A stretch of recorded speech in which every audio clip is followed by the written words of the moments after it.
Welcome to this tutorial. I'm doing a slightly different one today. I am making a jewelry pouch for a teacher that says thank you teacher using heat transfer vinyl. This design I got from Creative Fabrica. If you don't use Creative Fabrica yet, you are missing out. Basically, it's a website. You pay a small amount of money, as low as £3.99 a month, and you get access to thousands and thousands of fonts and designs. And it's amazing. It's literally a game changer when it comes to crafting. So, as you can see, all the fonts and craft that you have access to, this tutorials on how to do it. It's amazing. So I've gone on there and I've typed in thank you teacher to try and look for the SVG to use for this. And I've made the whole design in under 20 minutes. So scroll through the SVGs and found one that I liked. You can see one of my designs there. Thank you, Teacher Cake Topper. So I've clicked on that one, and it's just as easy as clicking download to download it to use it in your design. It says I've already downloaded it, so I'm not going to download it again. So yeah, it's downloaded, and I'm just going to go into my file explorer, go to my downloads, and find the file, right click to extract it because it always comes as a zip file, and usually it will come in multiple formats, SVG, PNG, EPS, DXF, really whatever you want. So for the purpose of using the Cricut machine, I'm going to need the SVG design. So now we've headed over to Cricut Design Space. I've opened a new canvas, gone to Uploads, Browse, and then I will go to my downloads and upload my Thank You Teacher SVG. Like I said, the one in the SVG format. Hit continue, upload, and really literally is as simple as that to upload it to your design space to use. So once that's done, I will resize it. My pouch is 3 inches by 3 inches.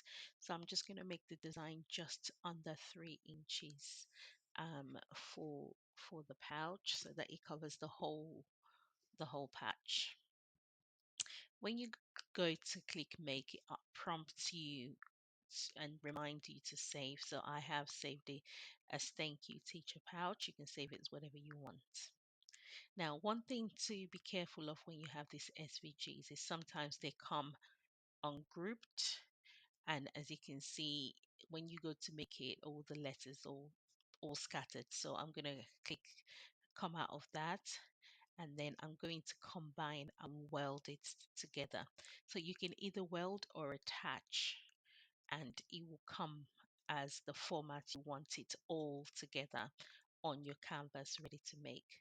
When you're using heat transfer vinyl, you have to remember to turn your mirroring on because you want to cut it upside down, if that makes sense.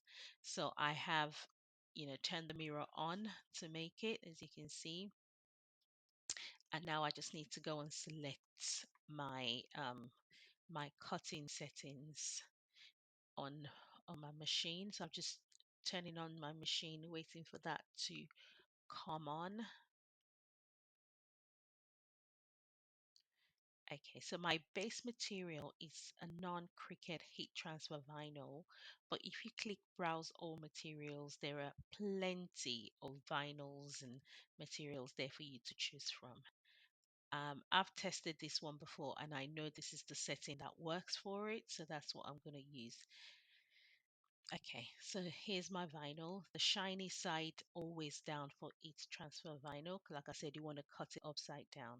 Okay, and then you fit it onto your Cricut machine and then you cut it out.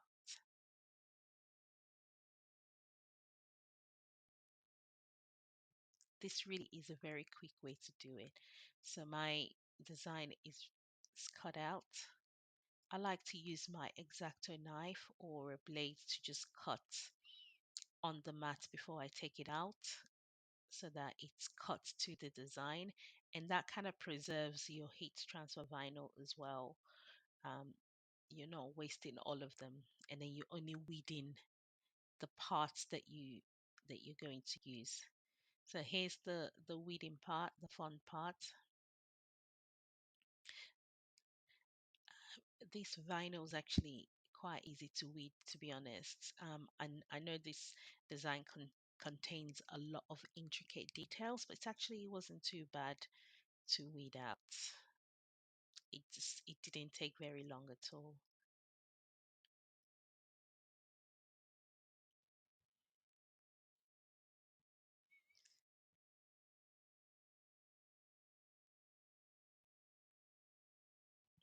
I'm more of an expert at paper craft than vinyl, so I can't give you many tips and tricks on vinyl. All I can say is just, I just take my time to make sure I do it right and I don't weed out what I'm not supposed to weed out.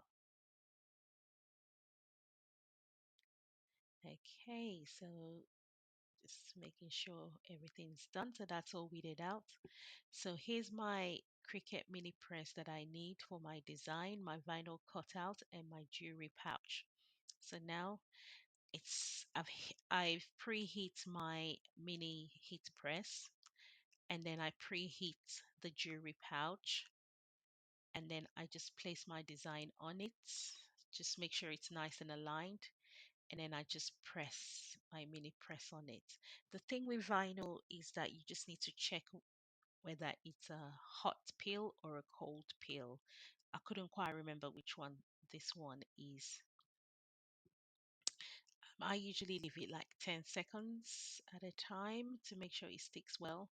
So I'm just trying to peel it off now, and I can see it's probably a cold press because it's not peeling off properly. And I can see some parts are not fully stuck on. So I'm just going to heat it again just to make sure it's really fully stuck on. Some people would use parchment paper to cover it up, and I would normally do that, but I didn't for this one. However, you can also cover your vinyl, the plastic, with parchment paper to make sure it doesn't burn the plastic. Just peeling it off very carefully. And literally, that is it. You have your design. Thank you, teacher. You just need to decide what to put in it.